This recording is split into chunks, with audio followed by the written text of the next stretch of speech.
दोस्तों जय माता दी। माँ दुर्गा तेरी सदा ही जय हो। नवरात्रों में पहन लेना अपने गले में इस पेड़ की जड़ को, भाग्य आपका सातवें आसमान पर होगा। जहाँ भी जाओगे दौलत पीछे पीछे आएगी। दोस्तों हिंदू संस्कृति में कई तरह के पौराणिक मान्यता को महत्व दिया गया है कि कई ऐसे पेड़ पौधे होते हैं जो कि काफी शुभ माने गए हैं।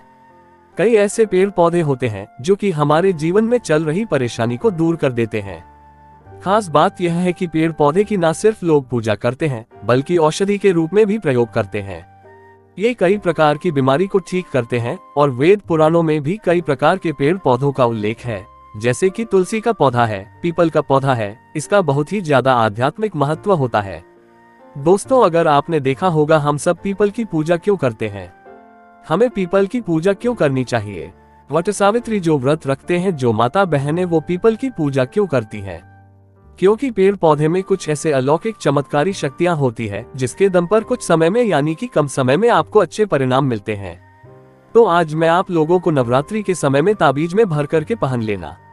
इस पौधे की जड़ बंद किस्मत के ताले खुल जाएंगे, इस वीडियो में बताऊंगा। देखिए ये जो नवरात्रि का समय होता है माँ नौ दुर्गा की कृपा प्राप्त करने का, इनसे आशीर्वाद प्राप्त करने का सबसे अच्छा समय माना गया है। जो व्यक्ति रिद्धि प्राप्त करना चाहते हैं, सिद्धि प्राप्त करना चाहते हैं, शुभ एवं लाभ को प्राप्त करना चाहते हैं, धन धान्य की कामना हो, धन धान्य से समृद्ध होना चाहते हैं, आरोग्य की प्राप्ति करना चाहते हैं, अगर आप चाहते हैं आपके जीवन से दुर्भाग्य दूर हो जाए, कीर्ति की प्राप्ति हो, शांति की प्राप्ति हो, आपको मान सम्मान की प्राप्ति हो, तो आप एकदम सही वीडियो में आए हैं। आपको कहीं भी जाने की जरूरत नहीं है। आज मैं आप लोगों को नवरात्रि के समय में धारण किए जाने वाली 5 जड़ के बारे में बताऊंगा। 5 जड़ में से कोई भी एक जड़ अवश्य धारण करना, पर जितने भी मैंने लाभ इस वीडियो में बताए हैं वह सारे लाभ आपको मिलेंगे। पेड़ पौधों में बहुत ही ज्यादा चमत्कारिक शक्तियां होती है।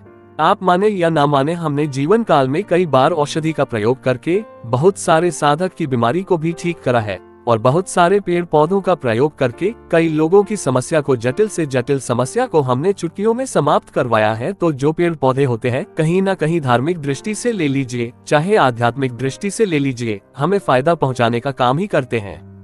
सर्वप्रथम तो आपको नवरात्रि के 9 दिन इस पेड़ पौधे की जड़ को ले आना है। अगर नवरात्रि के दूसरे दिन या छठे दिन इस वीडियो को देख रहे हैं, मतलब है आप नवरात्रि के किसी भी दिन इस पेड़ पौधे की जड़ ला करके आप जो है अपने घर में पूजन करके धारण कर सकते हैं। लेकिन अगर नवरात्रि के 9 दिन आप इनकी पूजा करके जड़ को धारण करते हैं तो फिर अति उत्तम है। आपको वह हर सारी चीज प्राप्त होगी जो चीज आप प्राप्त करना चाहते हैं। दोस्तों महंगे रत्न पहनने की बजाय अगर आप जो है इन पेड़ पौधों की जड़ को धारण करते हैं तो उससे अच्छा आपको परिणाम मिलेगा, रिजल्ट मिलेगा। कहीं ना कहीं रत्नों में मिलावट होती है, कहीं ना कहीं रत्नों में त्रुटि होती है।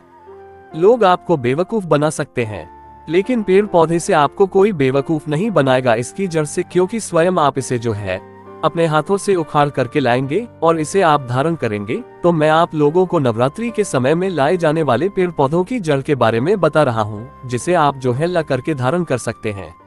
दोस्तों सर्वप्रथम तो इन पेड़ पौधों की जड़ को लाने के बाद आपको क्या करना होता है, इसे देवी प्रतिमा की तरह 9 दिन तक पूजा करनी होती है।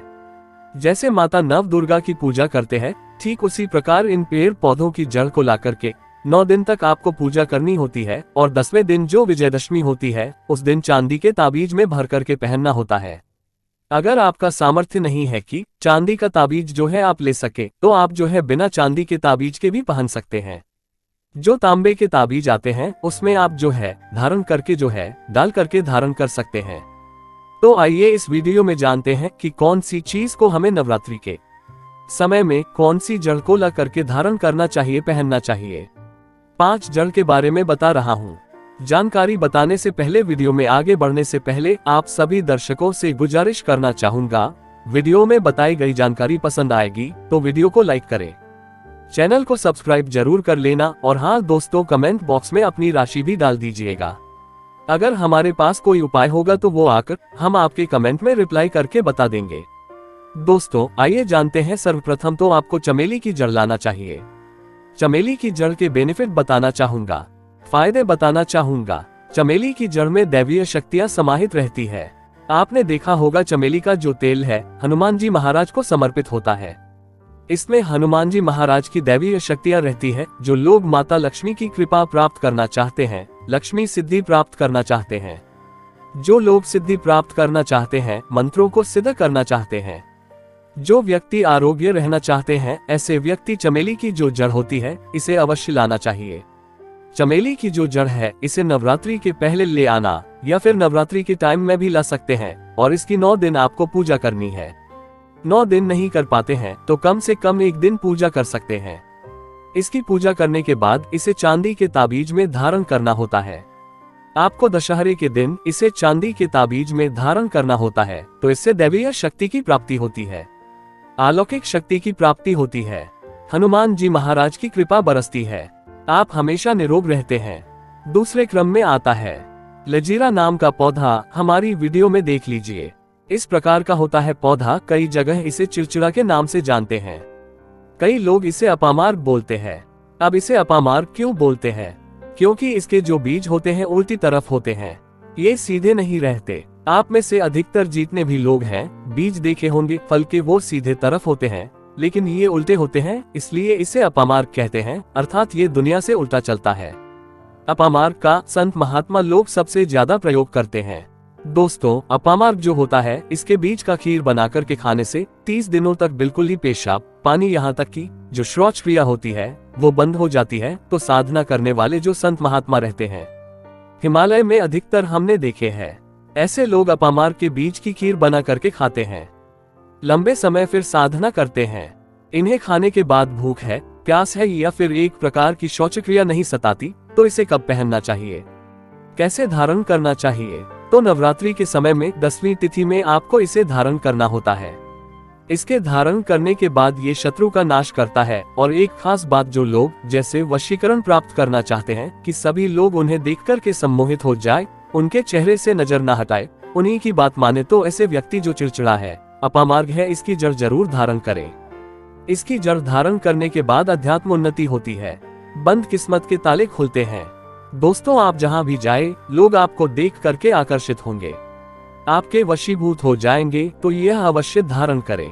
इसे पहनने के बाद जो नवग्रह की पीड़ा होती है, नवग्रह में से किसी भी प्रकार के जो ग्रह है आपको गलत परिणाम दे रहे हैं, गलत फल दे रहे हैं, तो गलत फल देना बंद कर देते हैं, स्थिर हो जाते हैं। दोस्तों, तीसरे क्रम में आते हैं बरगद की जटा। अब पिछले वाली वीडियो में बरगद की जटा के बारे में भी एक वीडियो बनाया हूँ।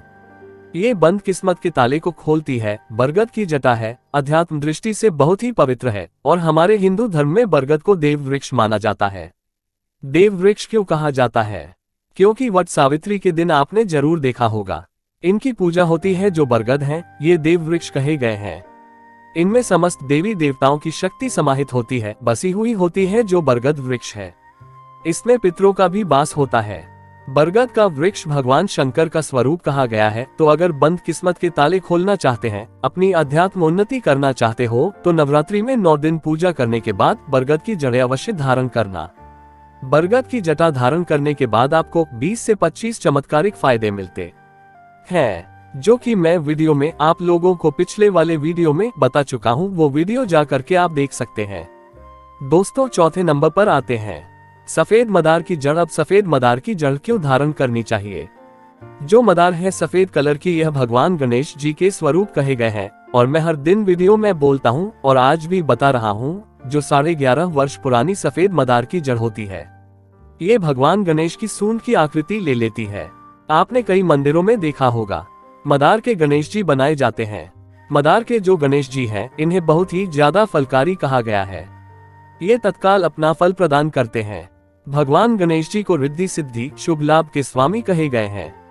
तो अगर आप रिद्धि सिद्धि शुभ लाभ धन वैभव प्राप्त करना चाहते हैं, तो मदार की जड़ नवरात्रि में ले आना। इसकी 2 से 5 दिन 9 दिन तक पूजा कर देना। इसके बाद 10वीं तिथि को धारण कर सकते हैं, पहन सकते हैं। इसमें आपको बहुत ही ज्यादा लाभ मिलेगा। जो मदार है, ये भगवान गणेश जी के स्वरूप कह गए हैं और मदार धारण करने के बाद नवग्रह की जो पीड़ा होती है समाप्त हो जाती है। खासकर जो बुध ग्रह आपको गलत परिणाम दे रहे हैं, तो गलत परिणाम देना बंद कर देते हैं। दोस्तों, अंतिम में आते हैं अपराजिता। अपराजिता क्यों धारण करना चाहिए? जो अपराजिता है, इसके पुष्प माता लक्ष्मी को अत्यंत प्रिय है। अपराजिता के पुष्प माता लक्ष्मी को बहुत ही ज्यादा प्रिय है और अधिकतर लक्ष्मी पूजा में अगर आप माता लक्ष्मी को प्रसन्न करना चाहते हैं, चाहकर भी माता लक्ष्मी आपके द्वारा पर नहीं आ रही है, परेशान हो चुके हैं, जिसके कारण आपकी जो दैनिक स्थिति है खराब हो चुकी है, तो अपराजिता नाम का जो पौधा है इनकी जड़ धारण करें। इसे चांदी के ताबीज में धारण करने के बाद फिर लक्ष्मी की कृपा प्राप्त होनी शुरू हो जाती है। बंद किस्मत के ताले खुल जाते हैं। नौकरी चाहिए, नौकरी की प्राप्ति हो जाएगी, यानी कि बंद किस्मत के ताले को खोलने का काम करता है। आपकी अध्यात्म उन्नति करते हैं। मानो या ना मानो, धर्म अपनी जगह है, जड़ी बूटी की शक्तियां अपनी जगह, आप माने या ना माने वो अपनी जगह है। जो लोग मानते हैं, देखिए टोने टोटके की दुनिया में विश्वास होना जरूरी है। जो लोग मानते हैं उनके लिए भगवान है, जो लोग नहीं मानते तो पत्थर समझते हैं। यानी कि भगवान आपके सामने भी खड़े हो तो भी पत्थर तुल्य है। अगर आप भगवान को मानते हैं तो पत्थर भी आपके लिए भगवान जैसा पूजनीय हो जाता है। लोग तो भगवान श्री कृष्ण और भगवान राम को भी आज झुठलाते हैं। सब एक देव मनुष्य बोलते हैं, तो आस्था के ऊपर ये सब जितने भी मैं आप लोगों को तांत्रिक वस्तु बताया हूँ, पेड़ पौधों की जानकारी बताया हूँ, यह आस्था के ऊपर निर्भर करता है। आस्था है तभी ये आपको अच्छे परिणाम देंगे। आस्था नहीं है तो ये आपको कुछ भी परिणाम नहीं देंगे। तो अपना भाग्य परिवर्तन करने के लिए, अपनी किस्मत में परिवर्तन होते हुए देखने के लिए, अपनी आध्यात्मिक उन्नति करने के लिए ये जड़ अवश्य धारण करें। सदा आपको सुरक्षा ये प्रदान करेगी। ये जड़ मित्र की भांति मदद करती है, आपका हमेशा साथ देती है। तो ये थी छोटी सी जानकारी। दोस्तों, अगर आप माता रानी को अपने घर पर बुलाना चाहते हैं तो कमेंट बॉक्स में लिखें, माता रानी आपका स्वागत है हमारे घर में। जय माता दी।